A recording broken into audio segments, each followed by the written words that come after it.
In the heart of the vast, unforgiving desert of Arrakis, a young woman named Chani shares an ancient tale of her people, the Fremen. They've long endured under the harsh rule of the Harkonnens, a ruthless clan that profits from the planet's unique resource, spice, a substance that unlocks the mind's true potential and is essential for space travel. Yet a change is on the horizon, as the galaxy's ruler has commanded the Harkonnens to relinquish control. Chani is left wondering, who will be Arrakis' next masters? Elsewhere, on the water-rich world of Caladan, Paul Atreides, heir to a powerful legacy, is having breakfast with his mother, Lady Jessica, who belongs to the mystical Bene Gesserit Club and has been trying to pass on her special skills to Paul. For a little test, she challenges him to make her hand over a water glass just by using his mind. He also gets schooled about Arrakis and its locals. It's the only spot where you can get the mind-bending spice, which is a big deal because it boosts lifespan and sharpens your senses.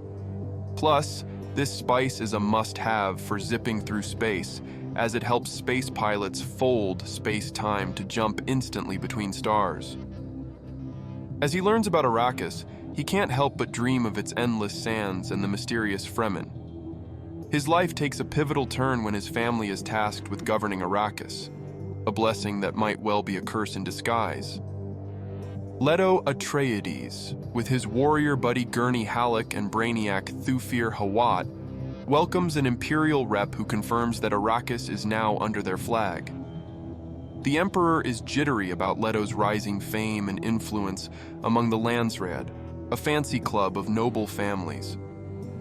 Leto smells a rat with his new gig on Arrakis, but can't exactly say no to the Emperor. Paul, eager for adventure, begs his pal, the top-notch fighter Duncan Idaho, to take him to Arrakis for some early recon. Duncan gives him a firm no. Sharing a secret, Paul reveals his spooky dreams of Arrakis and its folks, including a bad one about Duncan. Duncan brushes it off, insisting real stuff happens with eyes wide open, not in dreams. As the Atreides prepare to move to Dune, Paul is haunted by visions of the desert and a girl with deep, knowing eyes. His father, Duke Leto Atreides, accepts stewardship of Arrakis and sees the assignment as an opportunity, albeit a dangerous one, to ally with the Fremen and strengthen their position against the Emperor's schemes. But what if dreams were gateways to the future, whispering of dangers and destiny yet to unfold? Paul's journey is about to take a leap into the unknown, where every step could be a dance with death. The Atreides crew lands on Arrakis, and right off the bat, locals start dropping a chant that Paul couldn't understand. His mom explained that it is on a local legend about the Lisan al-Gaib, the voice from another world. Basically their version of a superhero who's supposed to show up one day. Jessica lets slip that the crowd's buzzing think Paul is the one, but Paul brushes it off as superstitions made up by Jessica's Bene Gesserit squad. Jessica takes on a Fremen helper, shout-out Mapes, who's all in on this prophecy, and even hands Jessica a gnarly knife made from a giant sandworm's tooth as a welcome to the neighborhood gift. That night, as Paul's geeking out over a hologram of the local Muad'Dib mouse, he dodges a bullet, or more like a killer drone, thanks to a timely drop-in by Mapes. Leto checks out his new territory and finds the Harkonnens have wrecked a lot of essential stuff. They head to Liet Kynes, the Empire's ecologist on Arrakis, for help. Duncan Idaho, back from a stint with the Fremen, tells Leto these desert dwellers are top-notch fighters living in underground Sayechs. He also supports Thufir Hawat's theory that the Fremen population is larger than expected. Sayech leader Stilgar meets Leto, asking him to limit their travels to spice mining areas.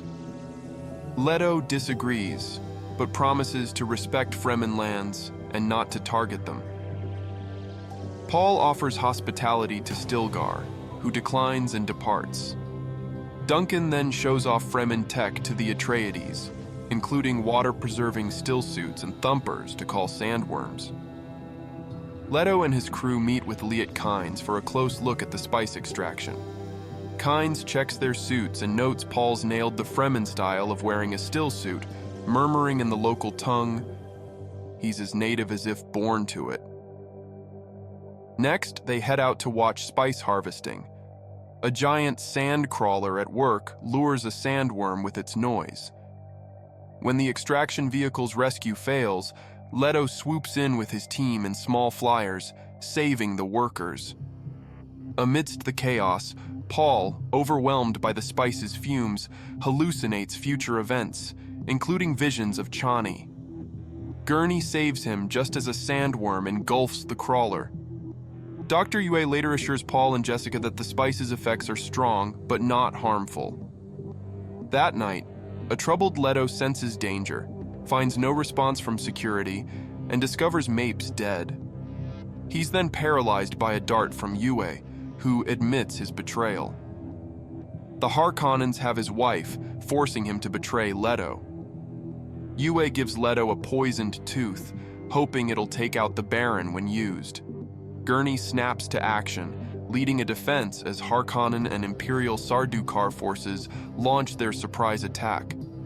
Outgunned and caught off guard, Atreides' forces are quickly overpowered. Duncan manages to take down several Sardaukar and grabs an ornithopter in a bid to save Paul and Jessica, only to find they've already escaped. Baron Vladimir Harkonnen, having assured Mohiam and the Bene Gesserit of Paul and Jessica's safety, decides instead to abandon them in the desert, hoping they'll perish. Despite his shaky command over the Bene Gesserit's voice, Paul compels a captor to free Jessica, who then uses her skills to turn the tables, killing 2 of their captors. Their escape is short-lived as their ornithopter is sabotaged, forcing them to witness Arakin's ruin from afar. Yue confronts Baron Harkonnen, demanding the safety of his wife as promised. The Baron assures Yue of a reunion, only to betray him fatally. When Leto attempts to assassinate the Baron with a poison gas from a false tooth, the room is cleared of life, save for the severely injured Baron. He survives thanks to his shield and quick thinking, and is later tended back to health by his medics. Holed up in a survival tent during a storm, Paul's spice-induced visions morph from Chani to images of wars and fanaticism under the Atreides banner, terrifying him. He initially blames Jessica and the Bene Gesserit, but finds solace in his mother's comfort. They're saved by Duncan Idaho, who avoided the massacre. Duncan leads them to Kynes and the Freemen at a deserted terraforming station. When Sardaukar attack, the Freemen fight back fiercely. Duncan's heroic last stand ensures Paul, Jessica, and Kynes' escape. As they flee, Kynes, severely injured, summons a sandworm with a thumper, intending to escape, but is overtaken and consumed by the worm along with her attackers.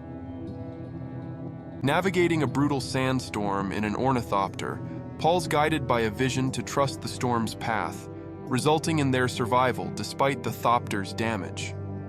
On foot, they're noticed by Fremen. Approaching a Fremen setch, they attract a sandworm, narrowly escaping to rocks.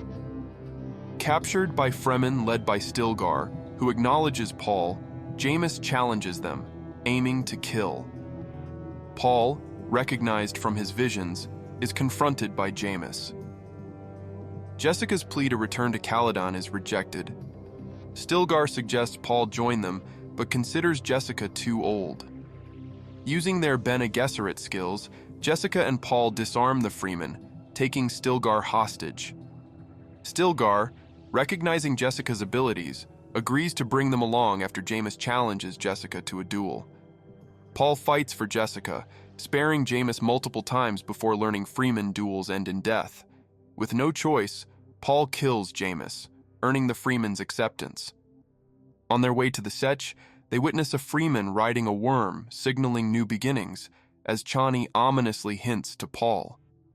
With each step through the sand, with every challenge overcome, Paul and Jessica's journey intertwines with the fate of Arrakis, leading to a future fraught with conflict and hope.